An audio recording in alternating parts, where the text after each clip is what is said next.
If you're up under attack, there's something to be gained.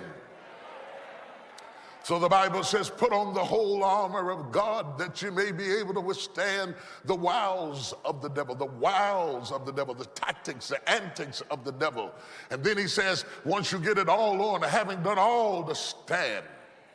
See, you got all dressed up not to run, you got dressed up to stand, not to give place or territory to the devil, not to evacuate the turf that's yours.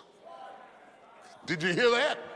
Not to evacuate the turf that is yours. And he said, if you're going to hold on to what I have given you, because I have given you some things that you are yet to possess.